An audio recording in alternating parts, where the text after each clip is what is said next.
கங்குவா படம் பார்த்துட்டு வந்ததுக்கு அப்புறம் நேரா மெடிக்கல் ஷாப்புக்கு போயிட்டு காது வலிக்கு மருந்து வாங்கிட்டு அந்த மருந்தை 2 டிராப்ஸ் விட்டதுக்கு அப்புறம் தான் என் காது வலியே இப்போ கொஞ்சம் குறைஞ்சிருக்கு. ஏன்னா படம் முழுக்க கத்திக்கிட்டே இருக்கானுங்க. எதுக்கு கத்துறானுங்க, ஏன் கத்துறானுங்க அப்படின்னு ஒண்ணுமே புரியல.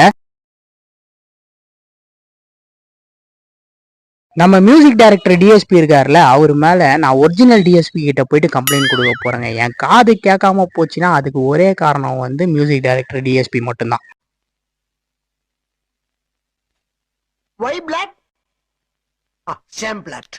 நீங்க யாருன்னா கங்குவா படத்துக்கு டிக்கெட் புக் பண்ணிட்டு படத்தை பார்த்தே ஆகணும் அப்படின்னு வெறித்தனமா வெயிட் பண்ணிட்டு இருந்தீங்கன்னா தயவு செஞ்சு பஞ்சை எடுத்துட்டு போயிடுங்க. இல்லைன்னா காது வலிக்கு மருந்து வாங்கிட்டு போயிடுங்க. அதுதான் உங்க காதுக்கு நீங்க செய்யற நல்ல விஷயமா இருக்கும். யோகி பாபு காமெடிக்கெல்லாம் சிரிப்பு வர மாட்டேங்குது, நம்மளுக்கு வெறுப்பு தான் வருது. சில விஷயங்கள் படத்துல நல்லா இருந்தாலுமே கூட நம்மளால படத்தை ரசிச்சு பார்க்க முடியல. ஏன்னா அந்த அளவுக்கு வந்து சவுண்டு வந்து படத்துல இருக்கு.